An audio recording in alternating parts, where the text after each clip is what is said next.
Baik, Assalamualaikum warahmatullahi wabarakatuh. Selamat pagi Bapak Ibu Assalamualaikum. semuanya.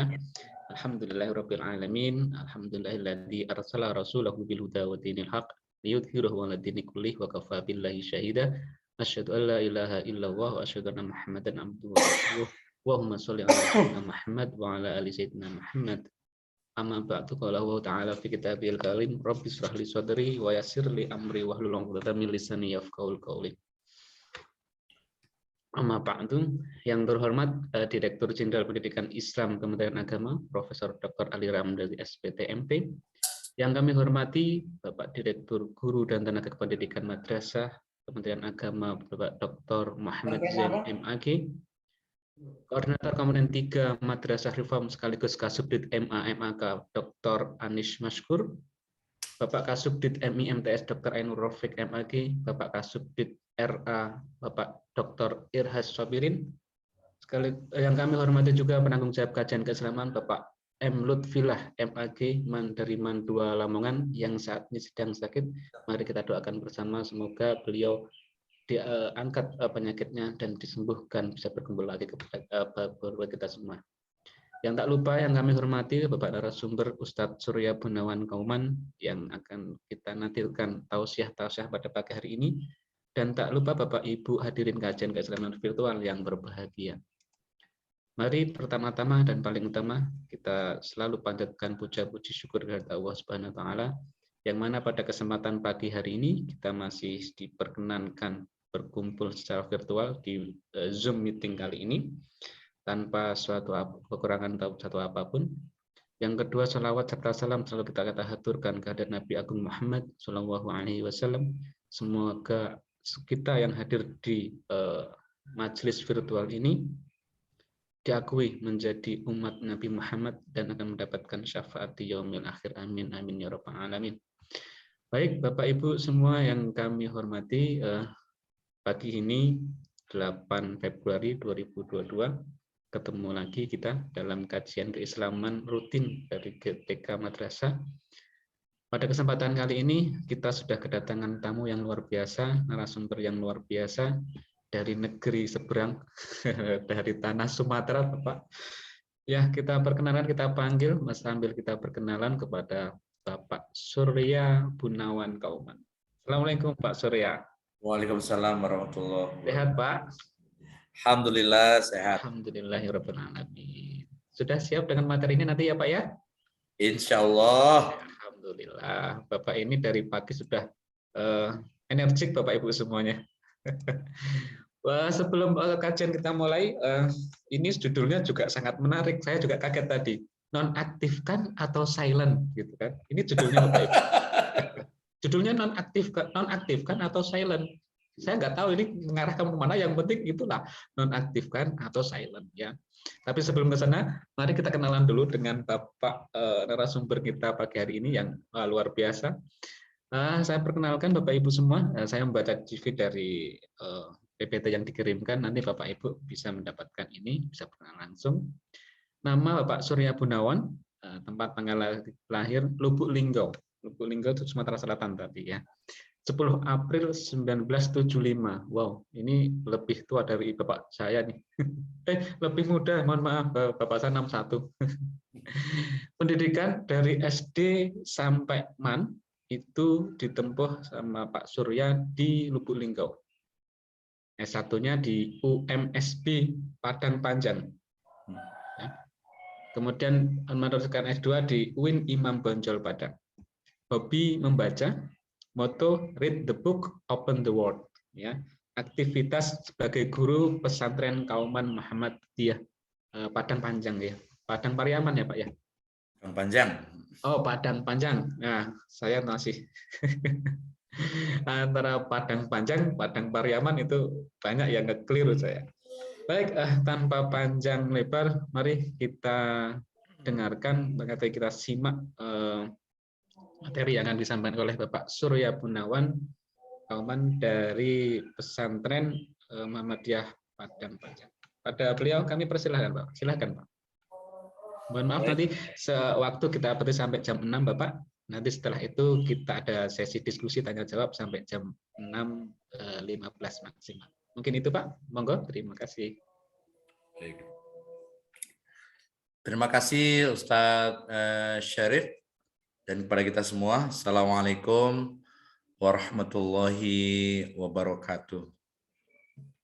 Waalaikumsalam Innal warahmatullahi wabarakatuh. hamdalillah nahmaduhu wa nasta'inu wa nastaghfir wa na'udzu billahi min syururi anfusina wa min sayyiati a'malina. May yahdihillahu fala mudhillalah wa may yudlil fala hadiyalah. Asyhadu an la ilaha illallah wahdah la syarikalah wa asyhadu anna Muhammadan abduhu wa rasuluh sallallahu alaihi wasallam la nabiyya ba'dah. A'udzu billahi minasyaitonir rajim. Bismillahirrahmanirrahim. Aqimus shalah wa atuz zakah warka'u ma'ar raki'in. Rabbi shrahli sadri wa yassirli amri wahlul 'uqdatam min lisani yafqahu qawli. Yang pertama kepada Bapak Dirjen Pendidikan Agama Islam yang kita hormati dan banggakan, kemudian seluruh pimpinan, kemudian untuk penanggung jawab acara Mas Lutfi yang sedang sakit, mudah-mudahan Allah mengangkat penyakitnya dan tidak meninggalkan sedikit pun. Allahumma rabban nasi azhibil ba'sa isfi wa anta syafi la shifaa illa shifauka shifaan la yughadiru saqama. Kemudian untuk moderator kita yang selalu energik baik pagi, siang, sore, malam, Mas Syarif, mudah-mudahan Allah karuniakan kesehatan terus. Mudah-mudahan Allah karuniakan kesempatan karena tugas Mas Syarif ini luar biasa untuk memberikan pemberdayaan ilmu kepada kita seluruh peserta di GTK ini. Kemudian kepada seluruh Umi, Ustadz, Ustazah yang menjadi partisipan, mudah-mudahan semuanya diberikan kesehatan dan Allah berikan kemudahan atas segala urusan kita. Yang pertama saya ingin menyampaikan dulu, judulnya bukan nonaktifkan atau silent. Itu slide pertama selalu yang saya sampaikan supaya kegiatan berikutnya memang khidmat gitu. Dan itu terbawa juga ke sini. Untuk itu saya mohon maaf bukan itu judulnya ya Mas ya. Terus kita alhamdulillah hari ini sudah memasuki bulan Rajab tanggal ke-6. Dan di bulan Rajab ini tentu kita sama memahami, sama mengetahui ada satu peristiwa hebat, satu peristiwa penting yang dialami oleh Rasulullah Muhammad SAW. Untuk lebih jelasnya, saya izin untuk membagikan screen kepada kita semua.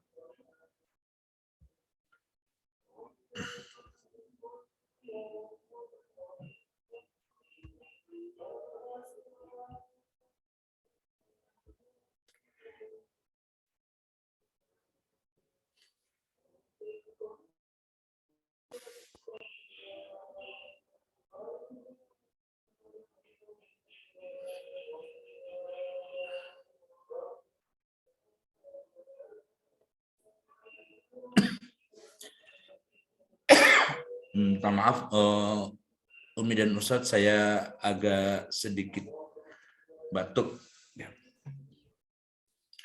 Jadi,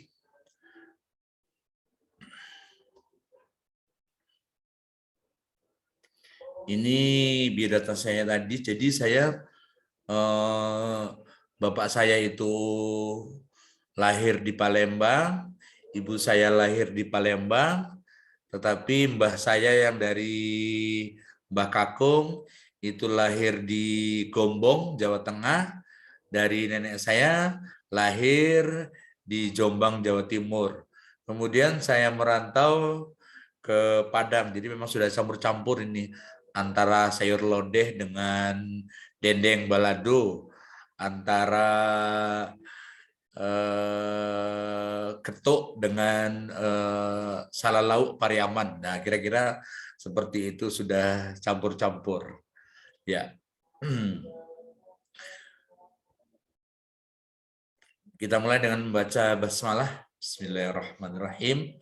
Kita berserah diri kepada Allah, kita bersandar kepada Allah yang Maha Kuat, Allah yang memberikan kepada kita daya. Kita misalnya bisa belajar bahwa semuanya memungkinkan karena itu memang atas izin Allah.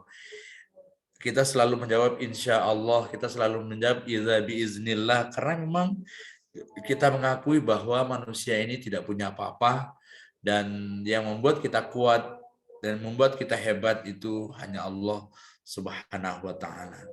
Maka kita bersyukur kepadanya.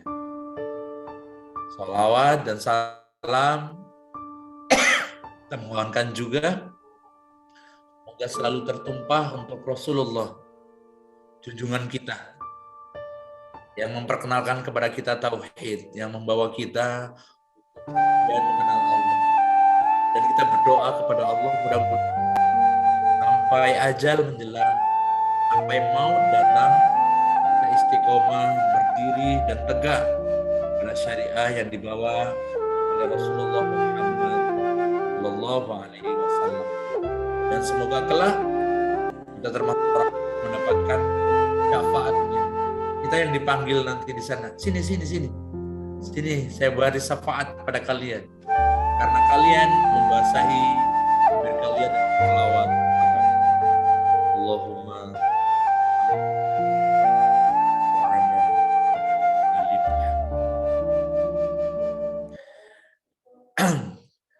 ini pemain Arsenal, Mesut Ozil, dia sudah menjadi pemain internasional, tapi setiap memasuki lapangan beliau membiasakan seperti ini. Mungkin dalam bahasa Inggris, mungkin dalam bahasa Turki, mungkin dalam bahasa Jerman, tetapi intinya dia berserah diri kepada Allah Subhanahu wa Ta'ala. Atau seperti ini, dia sedang bersedih karena Arab Saudi tersingkir dari perhelatan Piala Afrika, tetapi dia juga bahagia karena saudaranya yang dari Senegal, Sadio Mane di Liverpool yang memenangkannya. Tapi intinya Muhammad Salah ketika mencetak gol, maka dia berterima kasih, bersyukur kepada Allah. Kita lihat ada beberapa selebrasi ketika mencetak gol, misalnya Ronaldo terbang dia, kemudian menggenggamkan tangannya, dadanya busung. Tetapi kalau Muhammad Salah ketika mencetak gol, dia rendahkan kepala serendah-rendahnya sejajar dengan kaki, yang ini menggambarkan Allah, kakiku yang mencetak gol, tetapi kekuatan darimu. Allah, kakiku memang kuat, tetapi jika engkau tarik, maka dia tidak berdaya. Maka aku sujudkan keningku kepadamu. Ini yang harus kita mungkin terus tanamkan pada diri kita, hati kita, anak didik kita, bahwa mestinya tidak ada kesombongan sedikit pun terhadap perolehan kita yang membuat kita mengantarkan kita setinggi apapun kesuksesannya. Karena semuanya dari Allah, akan kembali kepada Allah. Habit itu juga mudah-mudahan kita bawa. Kita bawa keluar kita, lingkungan kita. Gitu. Di masjid kita soleh, di kelas kita soleh misalnya, maka ayo kesolehan itu juga mewarnai lingkungan sosial kita. Mudah-mudahan seperti ini. Jadi Ibu Bapak sekalian, jamaah Zumiyah yang dirahmati oleh Allah, ada beberapa nabi yang mendapatkan best experience, pengalaman-pengalaman hebat di dalam kehidupannya. Dan yang pengalaman ini kemudian mengubah perjalanan kehidupan. Yang pengalaman ini kemudian membuka wacana baru terhadap kehidupan yang lebih hebat. Kita mulai misalnya dari yang pertama, Nabi Musa. Dia diundang oleh Allah, dipanggil oleh Allah untuk ke Bukit Tursina. Ya, untuk datang ke Bukit Tursina. Ada kegiatan apa di sana? Tentu saja ini ada semacam kajian tingkat tinggi dari Allah bersama Musa. Karena memang salah satu ayat menjelaskan tentang itu. Nabi Musa ketika bertemu dengan Allah itu, Bismillahirrahmanirrahim, diinformasikan dalam surah Al-A'raf, walamma ja'a Musa limiqatina wa kallamahu rabbuhu qala rabbi arini anzur ilaika qala lan taroni.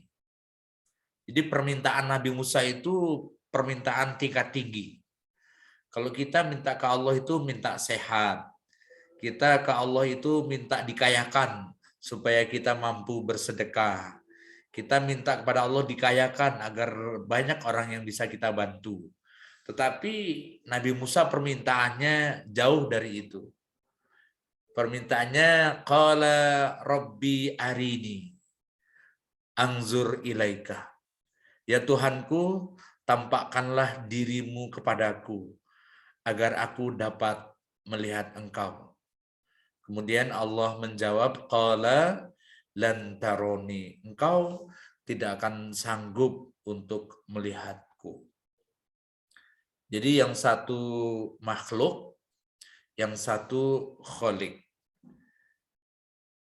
Yang satu meminta, yang dua biasanya mengabulkan. Tetapi ketika permintaan itu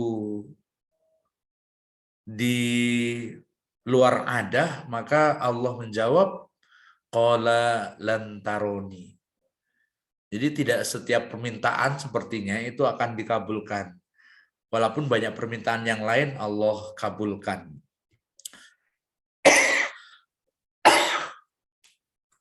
Allah menjawab permintaan Musa itu dengan mengatakan bahwa ketika Tuhan itu menampakkan keagungannya kepada gunung, maka gunung itu hancur luluh dan Musa pun jatuh pingsan. Jadi Allah mengajar kepada Musa melalui media. Ada dua di sana, yang pertama gunung, yang kedua api. Yang pesannya sangat jelas, seolah-olah Allah mengatakan, Musa, sebelum aku meluluskan permintaanmu untuk melihatku, coba sekarang engkau lihat gunung batu itu.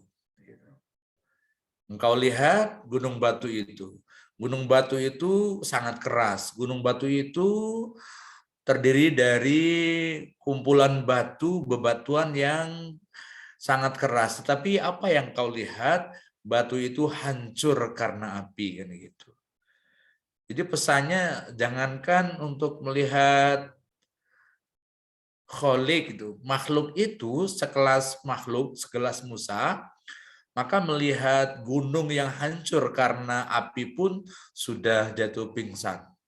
Jadi setelah siuman, Musa mengatakan, Subhanak, Maha suci Engkau ya Allah, tubtu ilaika, aku bertobat kepadamu, wa ana awwalul mu'minin, dan aku termasuk orang yang pertama beriman kepadamu, bahwa Engkau adalah maha segalanya, bahwa Engkau adalah kholik dan aku hanya makhluk.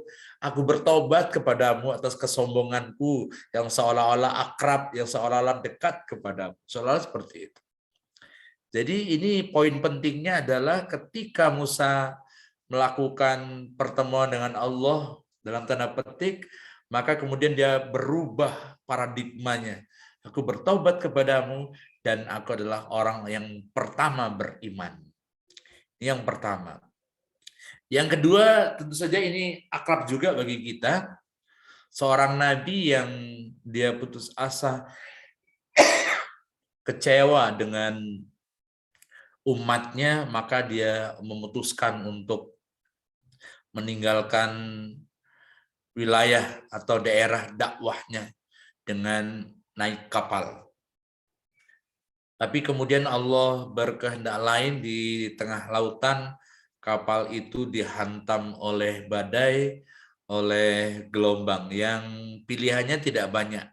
Yang pilihannya kemudian agar kapal itu tetap selamat harus ada penumpang yang dikurangi. Ya, ketika dilihat manifest penumpangnya, maka di situ ada Yunus,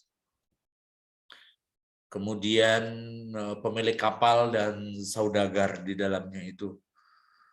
Setelah barang-barang dikurangi, maka sepertinya masih harus ada yang dikurangi. Dan ternyata nama-nama yang keluar itu selalu nama Yunus yang harus dilemparkan ke laut.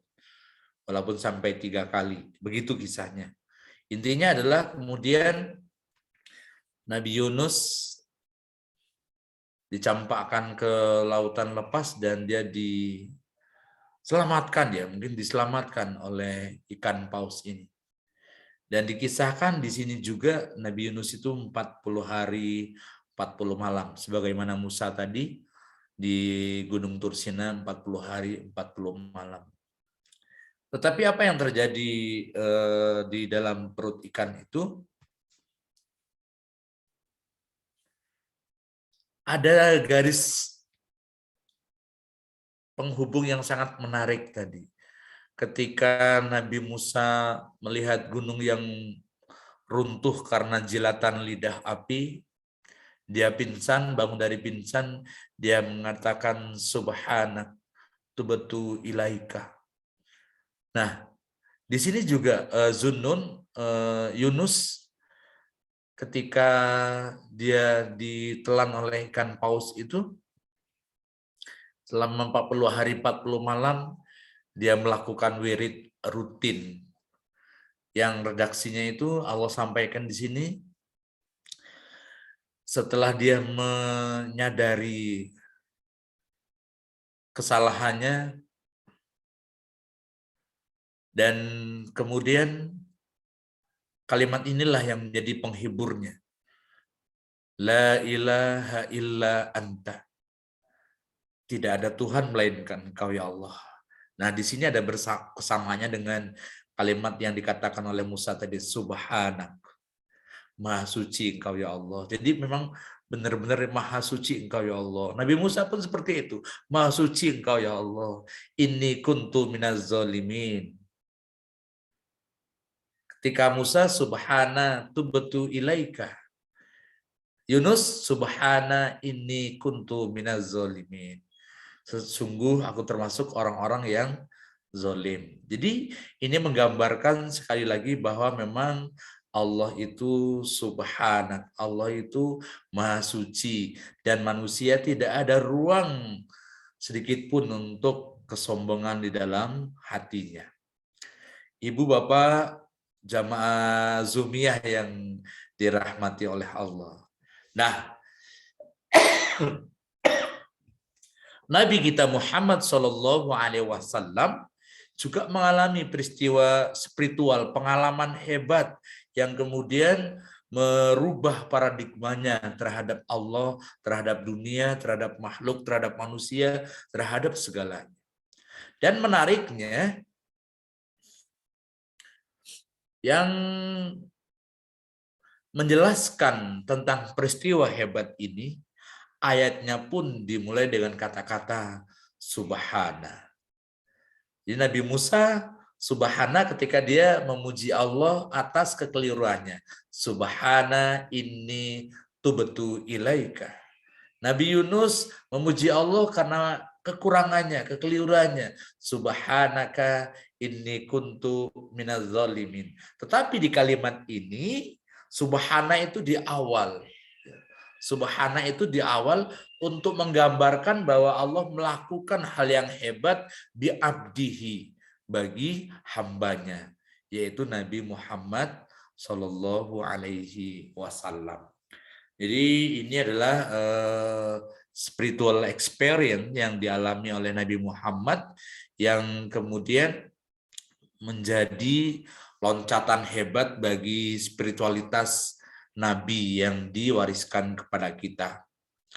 Apa bedanya antara Musa, Yunus, dan Nabi Muhammad? Bedanya adalah Nabi Musa itu masih di gunung, dan itu di bumi. Nabi Yunus di perut ikan, di lautan, itu masih di bumi. Tetapi Nabi Muhammad Isra Mi'raj itu melintasi gunung, melintasi lautan, sampai kemudian melintasi seluruh galaksi, dan sampai pada tempat yang tertinggi, yaitu Mustawa. Subhanallah. Maha suci Allah. Ini menjadi perdebatan bagi orang-orang yang apatis, menjadi perdebatan bagi orang-orang yang kafir, orang-orang yang memang sudah punya potensi membenci Nabi. Sehingga sepertinya mereka mendapatkan peluru untuk menyerang Nabi Muhammad. Selama ini sulit banget mereka menyerang Nabi Muhammad. Karena dari segala sisi itu mereka tidak menemukan celah untuk menyerang Nabi. Nah, ketika momen Isra Mi'raj ini disampaikan, maka orang-orang kafir itu menemukan momen. Maka dikisahkan satu hari Abu Jahal itu menemui Nabi Muhammad di depan umum. Dan bertanya, tapi pertanyaan ini sepertinya mengejek. Muhammad, engkau tadi malam katanya Isra Mi'raj dari Mekah ke Madinah kemudian ke langit. Iya. Pertanyaan itu mencemooh karena dalam kepala Abu Jahal dan kawan-kawan jarak tempuh yang ditempuh oleh Nabi Muhammad itu mustahil menurut akal. Dari Mekah ke Madinah saja 1233 km zaman itu by onta gitu, and not by Honda. Jadi dengan onta, dengan Honda, terus langsung ke langit lagi kan gitu. Maka Nabi Muhammad dipanggil, ditanyakan, benar, benar. Sampai kemudian Abu Jahal minta ke Nabi Muhammad, angkat kaki kirimu. Nabi Muhammad angkat kaki kiri. Kemudian angkat kaki kananmu. Nabi Muhammad angkat kaki kanan. Dan yang ketiga, Abu Jahal minta angkat kakimu keduanya.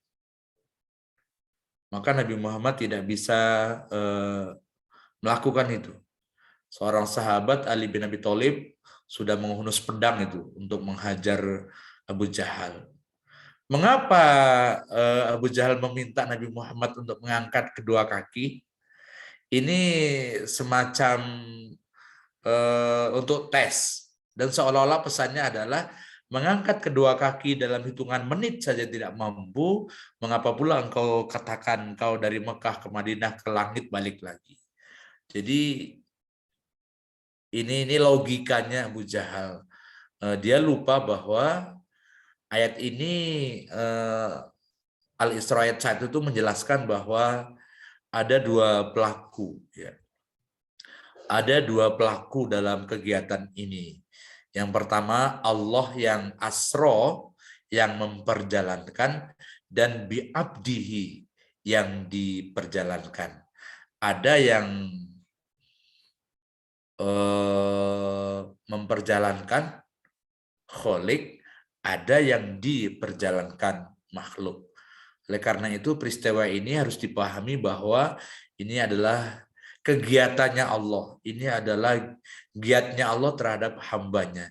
Jadi proposalnya itu proposal Allah, perjalanannya itu pakai kendaraannya Allah, pakai ilmunya Allah. Dan Abu Lahab memakai ilmunya manusia. Maka ini tidak masuk.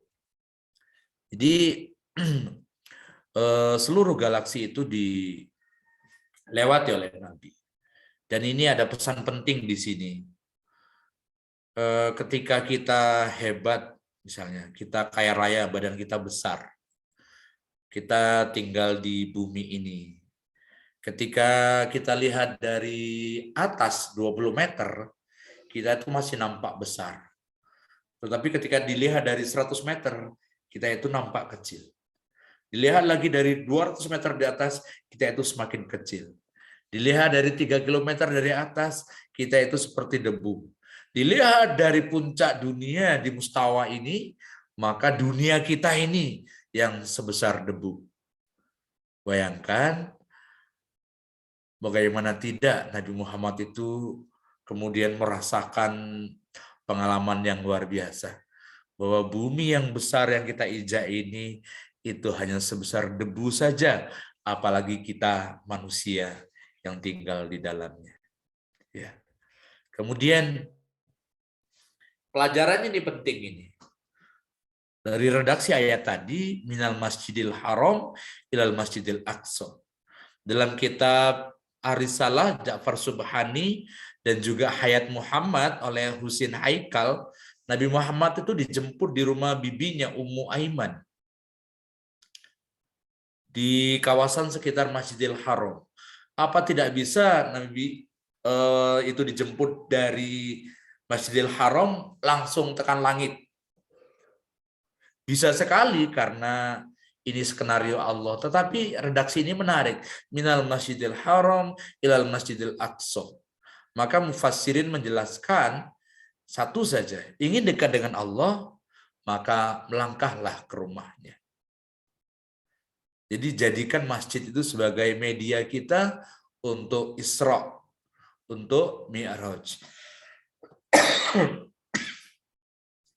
Jadi agak keliru jika orang mengaku dekat dengan Allah tetapi dia jauh-jauh dari rumah Allah. Ini pesannya. Ini sengaja saya sampaikan ini di sini.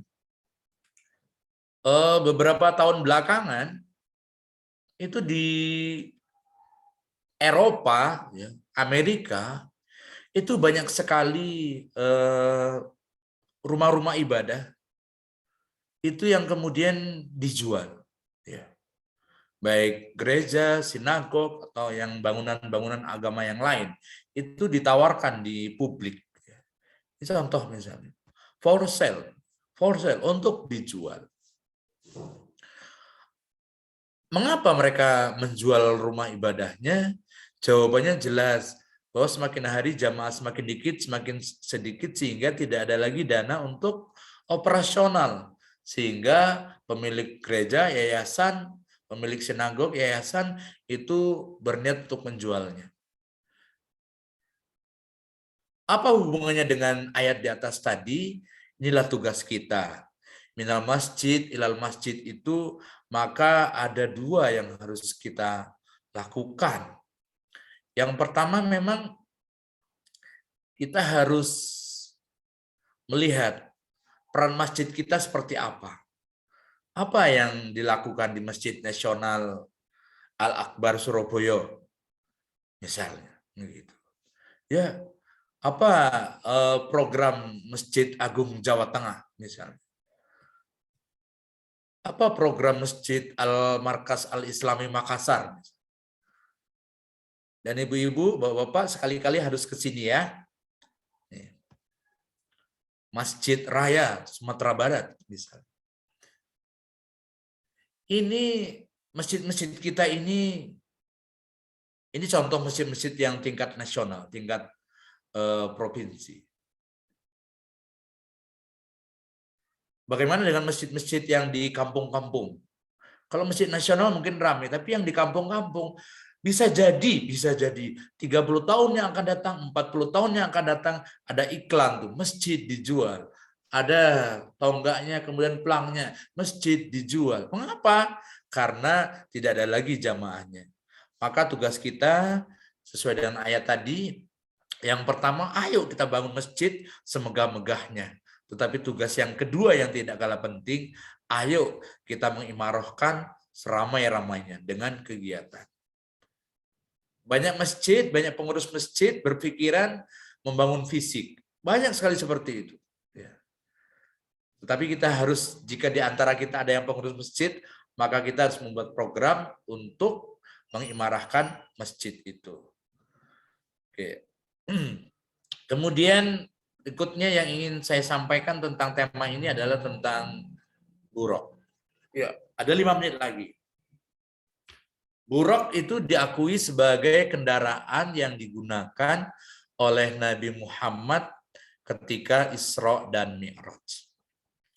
Tetapi ada sebagian masyarakat persepsi yang dibangun adalah bahwa buruk ini satu kendaraan sejenis binatang yang kemudian kita temukan bahwa binatang itu kemudian dia dilukiskan dalam bentuk yang lain. Tapi sebelum itu, buruk dari kata al-barku, ya. Al-barku ini kita temukan pada ayat ini misalnya, yakadul barku yakhtofu absarahum. Hampir saja kilat itu menyambar penglihatan mereka. Kita berfokus kepada al-barku, bahwa al-barku itu artinya kilat. Maka kendaraan buruk itu maksudnya adalah kendaraan yang secepat kilat. Bagaimana orang-orang tua kita dulu menggambarkan buruk? Saya masih ingat di rumah mbah saya itu di kampung, itu ada gambar buruk yang dipasang di atas pintu. Nah, buruk itu digambarkan seperti ini. Dia bentuknya kuda, bersayap, tetapi wajahnya perempuan. Ya. Ini yang mungkin yang lebih cantik, yang di Indonesia banyak seperti ini. Digambarkan bahwa buruk itu adalah kuda bersayap dengan wajah perempuan, pakai mahkota, rambutnya hitam. Ini seperti rajin perawatan ini buruknya ini, pakai Sunsil atau Dove ini misalnya. Nah, kita karena mungkin ingin merayakan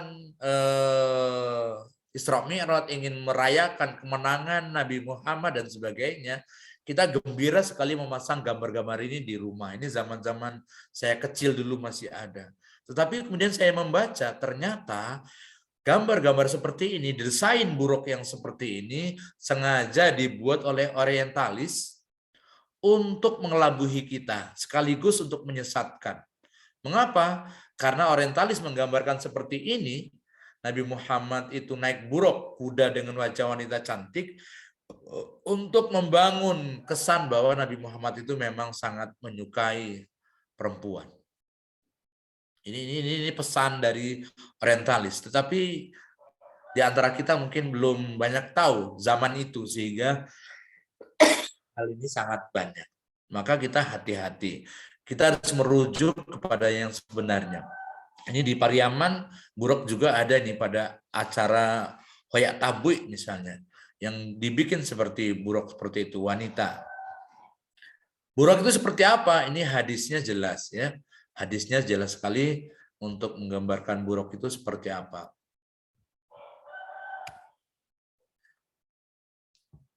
Kemudian aku diberikan seekor binatang yang bukan begal, peranakan kuda dengan keledai, namun melebihi keledai putih. Al-Jarud mengatakan kepadanya, itu adalah buruk, wahai Abu Hamzah.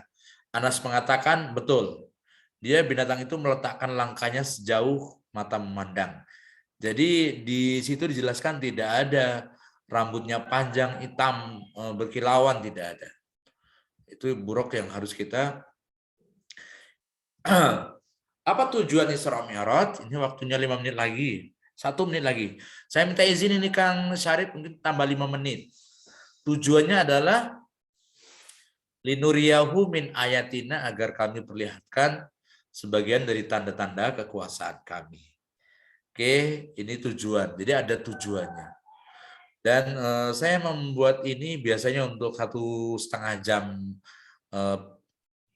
presentasi, tapi ini 30 menit. Jadi saya akan cut beberapa sampai saya masuk yang ke sini saja. Yo, ini kualinya untuk yang membakar Siti Masito itu ya. Oke. Jadi ini untuk membangun kecintaan kita bersedekah. Bahwa satu di antara ayat yang Allah perlihatkan itu, Nabi Muhammad diajak tur to heaven, ya, ke surga, dan diperlihatkan di sana ada seorang yang membawa keranjang dan kemudian memanen apel terus-menerus. Diambil apel masuk keranjang, tetapi tempat putik yang diambil tadi langsung tumbuh apel baru, meranum merah terus seperti itu. Ini bukan apel surga nih, Kang Sarip, ini apel di Kota Batu ini sepertinya ya. Tapi kemudian Nabi Muhammad sangat tertarik sekali. Berpuluh-puluh keranjang, beratus keranjang penuh, tetapi tanpa menghilangkan apel yang di ujung-ujung ranting itu. Sehingga Nabi Muhammad bertanya, itu siapa? Nabi Muhammad menjawab, itu umatmu. Umatku, Jibril? Iya. Siapa? Orang yang bersedekah tangan kanannya, tangan kirinya tidak tahu. Jadi mari ibu-ibu, Ustadz, bapak-bapak sekalian, kita membangun altruisme itu. Kecintaan kita memberi, kecintaan kita untuk berbagi kepada sesama. Karena ini salah satu tiket yang memungkinkan kita untuk menikmati keindahan surganya Allah Subhanahu wa Ta'ala. Ini sangat banyak ayatnya mungkin. Nah, ini yang terakhir,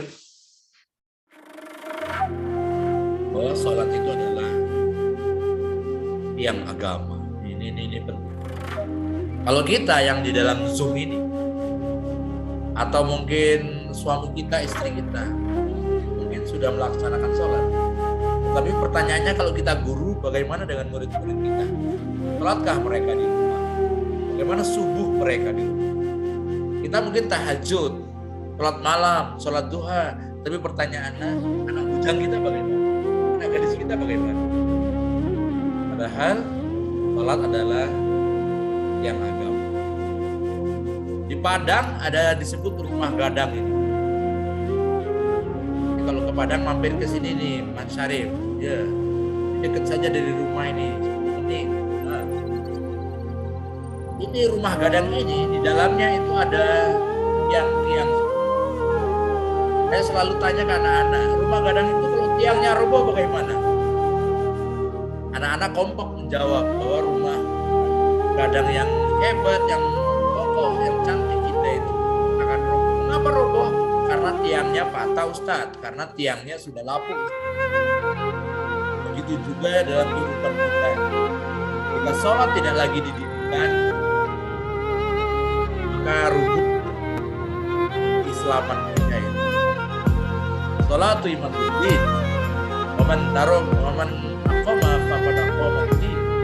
Yang mendirikan berarti mendirikan sholat. Waman tarokaha faqad aqomaddin. Yang tidak sholat runtuh. Roboh tiang-tiang. Jadi mari kita ajak anak kita terus, dan doanya selalu Allahumma ja'alna muqimas shalah, Allahumma ja'alna muqimas shalah, Allahumma ja'alna yang mendirikan sholat.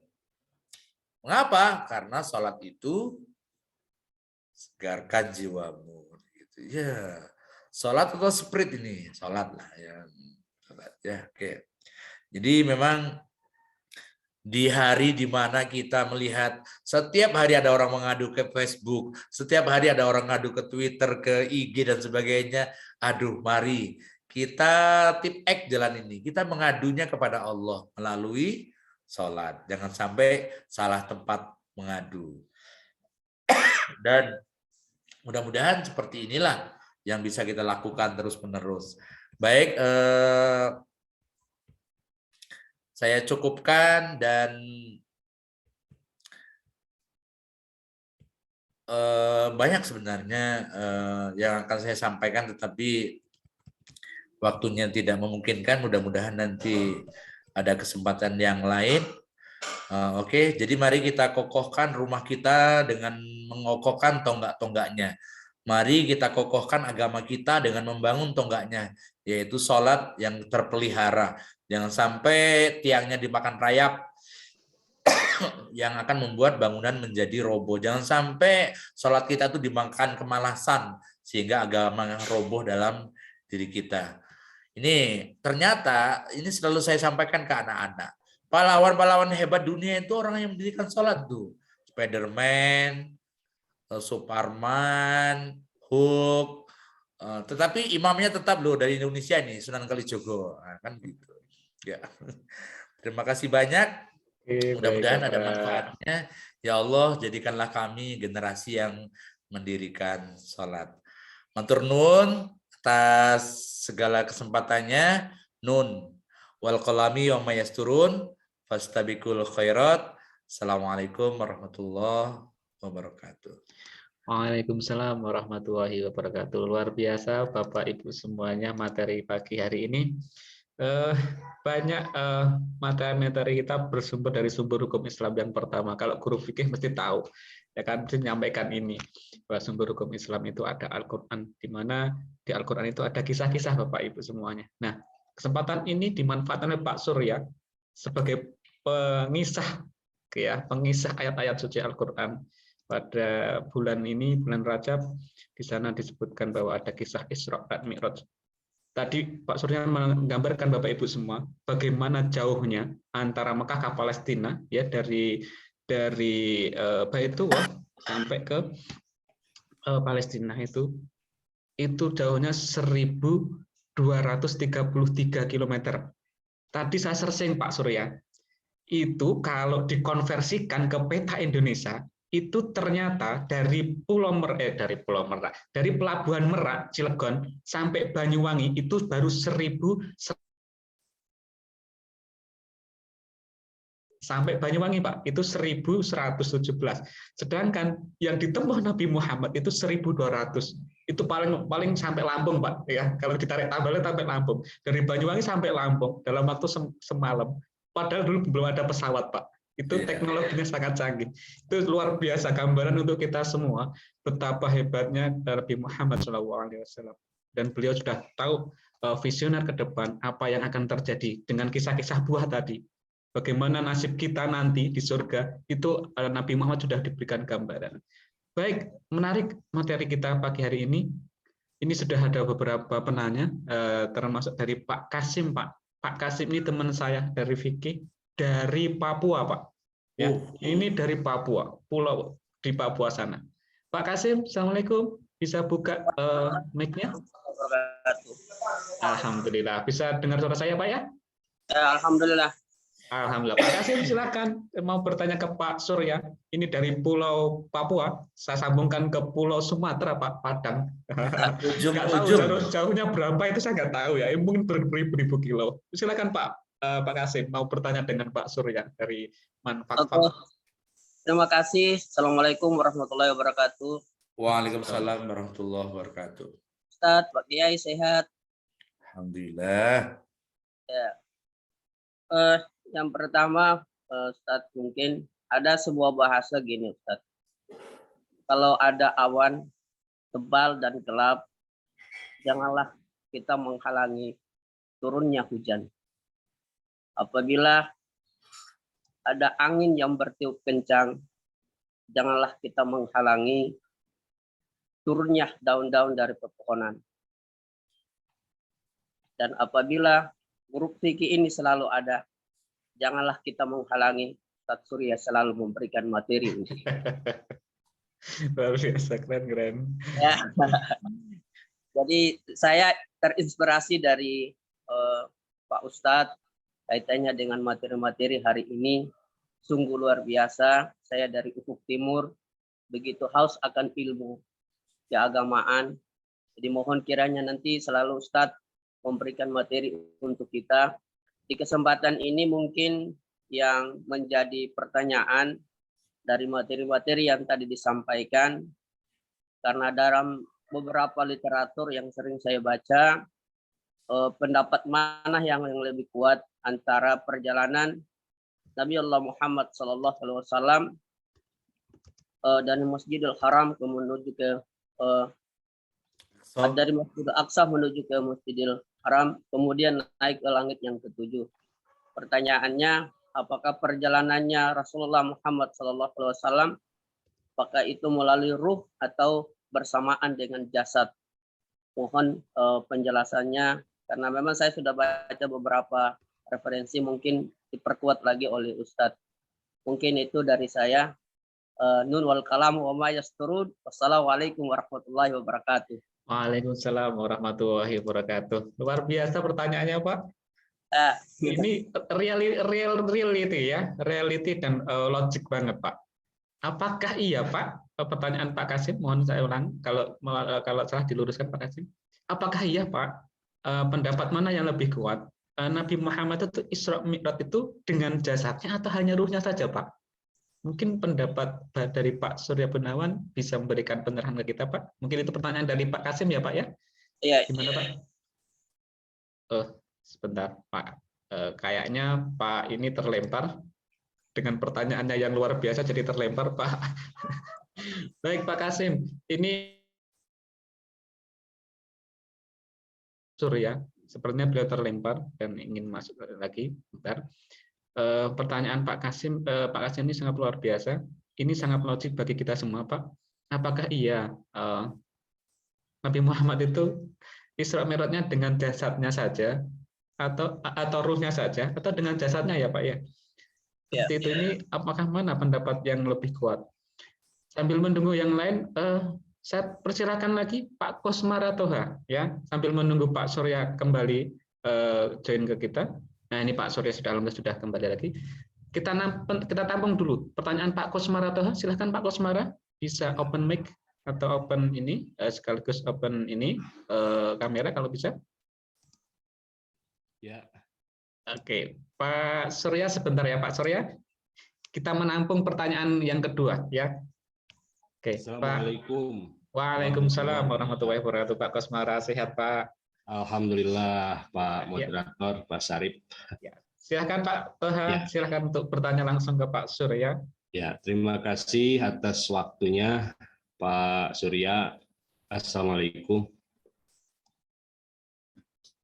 Pertanyaannya tadi dalam paparan sudah jelas bahwa tentang kejadian Isra dan Mi'raj itu perjalanan yang luar biasa, tetapi rasionalisasinya bisa diakui begitu dalam kemajuan ilmu pengetahuan dan teknologi hari ini. Tetapi Pak narasumber, masih ada saja orang yang hari ini di zaman kemajuan ilmu pengetahuan dan teknologi, walaupun sudah dirasionalisasikan, masih saja ada yang tidak meyakini atas kejadian itu. Nah, maka masalahnya cara apa lagi begitu ya? Cara apa lagi atau dari tinjauan mana lagi supaya lebih meyakinkan kelompok kecil yang sampai hari ini masih tidak menerima atas kejadian itu. Terima kasih Pak narasumber, Pak moderator, dan semuanya. Assalamualaikum warahmatullahi wabarakatuh. Waalaikumsalam warahmatullahi wabarakatuh. Alhamdulillah, pertanyaannya mirip Pak Surya, dan ini saling berkaitan antara Pak Kasim dan Pak Kosmara Toha. Nah, kalau Pak Kasim, mohon maaf saya ulangi lagi, apakah pendapat yang lebih kuat itu Nabi Muhammad Isra Mi'raj itu ruhnya saja atau dengan jasadnya? Ini menggambarkan bahwa merealisasikan, melogikkan pikiran kita tentang Isra Mi'raj. Kemudian ditambahi dengan pertanyaan Pak Kosmara Toha, cara apa lagi bagi orang yang tidak meyakini adanya Isra Mi'raj itu? Apakah iya itu terjadi? Terus padahal kita harus meyakini itu ada di Al-Quran. Tidak ada keraguan sedikit pun di Al-Quran. Bagaimana cara yang kita tempuh, Pak Surya, terkait dengan pertanyaan Pak Kosmara tadi, meyakinkan orang yang belum yakin dengan kejadian itu? Kalau saya yakin, aku yakin, karena itu ada di Al-Quran, Pak. Saya nggak berani kalau nggak yakin. Nah, bagaimana Pak Surya untuk menjawab kedua pertanyaan itu bisa langsung dijawab dengan pertanyaan yang sama? Terima kasih Bapak Syarif. Yang pertama untuk Bapak Kasim dari Papua, memulai kalimatnya dengan sangat puitis, luar biasa, dari manufak-fak gitu. Ada juga satu buku Pak yang ditulis oleh Terelie, judulnya juga sangat puitis. Daun-daun yang guguh tidak pernah membenci angin. Aduh, begitu juga. Kemudian dari Pak Kosmara di Ciamis. Oke, jadi saya langsung saja. Yang pertama, apakah jasad atau ruh? Ini menjadi perdebatan panjang.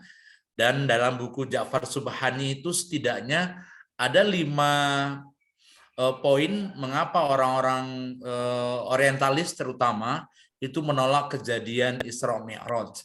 Satu di antaranya ya, bahwa semakin tinggi langit itu semakin nol oksigen, zero oksigen. Kalau Nabi Muhammad dengan jasadnya, maka jantungnya, paru-parunya itu membutuhkan suplai oksigen terus-menerus. Bagaimana mungkin Nabi Muhammad bisa Isra sampai ke langit yang zero oksigen? Itu satu di antara 5 hal yang membuat mereka tidak percaya kepada Isra Mi'raj, gitu. Nah, sekarang pertanyaannya, apakah jasad, apakah ruh? Di dalam ayat itu sebenarnya sudah dijelaskan oleh Allah bahwa Nabi Muhammad Isra Mi'raj itu dengan jasad sekaligus ruh. Kalimat apa yang menjelaskan itu adalah kata-kata bi'abdihi, hambanya. Sebab kata-kata hamba itu memastikan bahwa itu adalah seseorang yang hidup. Kata-kata hamba itu pasti seseorang yang punya jasad. Hamba itu adalah orang yang punya jasad dan punya ruh. Ini sudah menjawab dari pertanyaan apakah jasad, apakah ruh. Bahkan ada yang mengatakan mimpi saja, kan begitu. Tetapi ayat itu jelas sekali. Misalnya kita dengarkan ceramahnya Kiai Sejuta Umat, kata-kata bi'abdihi itu benar-benar diartikan disitulah pertemuan antara ruh dan jasad. Maka disebut sebagai hamba. Jadi bi'abdihi, hambanya. Berarti Nabi Muhammad benar-benar dengan jasadnya, benar-benar dengan ruhnya. Kemudian 1 menit lagi ya Pak Sarip. Kemudian supaya lebih meyakinkan kelompok lain bagaimana yang tidak yakin-yakin. Jadi begini Bapak Koswara, ini memang tugas kita. Apalagi yang kurang dari Nabi Muhammad coba? Orang-orang Quraisy menjuluki Nabi Muhammad itu Al-Amin, orang yang dapat dipercaya. Tetapi ketika Nabi Muhammad mendakwakan tauhid, keesaan Allah, mereka lah orang-orang yang menolaknya. Ketika Nabi Muhammad mendakwakan hanya menyembah Allah, siapa yang menolaknya adalah orang-orang yang dulunya memberikan gelar Al-Amin. Jadi sebenarnya bukan masalah cara, bukan masalah metode lagi kalau zaman itu, tetapi memang ini ada semacam keengganan karena ada faktor-faktor sosial, faktor-faktor yang lain yang menutupi hatinya. Kemudian memang tentu saja untuk meyakinkan seseorang, kata Allah, berbahasalah dengan bahasa mereka. Gitu. Jadi memang kita mencari formulasi. Saya kira memang tiap kelompok berbeda juga. Kalau kelompok misalnya dari ateis atau kelompok-kelompok dari orang-orang yang sekular, tentu mereka menggunakan logika untuk menyudutkan atau meragukan kisah-kisah ini. Tapi bagi kelompok-kelompok yang lain, mungkin dengan cara juga yang berbeda sesuai dengan kemampuan mereka. Contoh misalnya logika semut yang ikut travel, misalnya ini juga menjadi contoh yang menarik sebenarnya dari Kiai Sejuta Umat. Kita pasti ingat itu ada kelompok GTK bikin kesempatan sama-sama pergi ke Turki. Pas di Soekarno-Hatta semutnya naik sampai ke Turki, balik lagi ikut lagi. Semutnya cerita, aku udah sampai ke Turki, ke Hagia Sophia, ke Masjid Biru dan sebagainya. Maka semut yang lain nggak akan percaya. Padahal itu benar. Mengapa? Karena semut itu diperjalankan. Seperti itu contoh kalau saya di kelas kepada logika anak-anak. Saya kira semua kita punya pendekatan-pendekatan yang berbeda sesuai dengan tingkat umur, tingkat pemahaman, dan tingkat basic pendidikan orang-orang yang kita temui. Saya kira mungkin bisa didiskusikan lebih lanjut nanti ditambah referensi dan seterusnya. Terima kasih kepada Bapak Kasim dari Papua. Mudah-mudahan selalu sehat. Terima kasih kepada Bapak Koswara Toha Ciamis selalu sehat dan terus berbagi untuk umat. Dan kemudian terima kasih kepada seluruhnya. Ini ada Pak Juliaris ini yang Raja Pantun. Nah, Pekanbaru, Satu Pekanbaru ini ya, dekat ini kita. Sering ke Parangpanjang ini Pak Juliaris ini. Pak Juliaris ya. Kemudian Baik. semuanya mudah-mudahan Allah anugerahi kita kesehatan. Amin, amin, amin. Mari kita siap-siap. Saya jam 6.45 sudah harus apel di depan kelas. Siap, Bapak. Mudah-mudahan Baik, Pak Surya, terima kasih atas jawabannya, sangat menarik, sangat menjawab Pak Kasim. Jadi Pak Surya itu cenderung lebih tekstualis dengan sumber ayat yang ada di Al-Quran, yaitu dengan kata abdun, ya, hamba, yaitu ruh dan jasad yang ikut semuanya. Itu kecenderungan Pak Surya dengan literasi yang Bapak baca tadi. Pak Kosmaratoha juga sama, membuat analogi, Pak, membuat analogi sesuai umur siapa yang diajak bicara itu, lawan bicara itu seperti apa, apakah usianya TK, SMP dan sebagainya, kita disesuaikan dengan itu. Itu jawaban Pak Surya, sangat menarik, sangat menjawab pertanyaan itu. Baik Bapak Ibu semuanya, tidak terasa kita sudah overtime 4 menit, tapi apapun itu kita syukuri bahwa kelebihan waktu berarti kelebihan ilmu yang akan kita dapatkan. Ya, man salaka thariqan yaltamisu fil ilma sahalallahu thariqan ilal jannah. Barang siapa menuntut ilmu, maka dimudahkan jalan untuk menuju surga. Baik, itu mungkin pesan dari kita. Mungkin Pak Surya ada closing statement pada akhir acara ini, silakan. Baik, jadi saya ingin mengajak diri saya sendiri dan kita semua. Memang yang pertama, mari kita bagian dari umat ini, kitalah yang terdepan untuk memakmurkan masjid-masjid Allah, rumah-rumah Allah.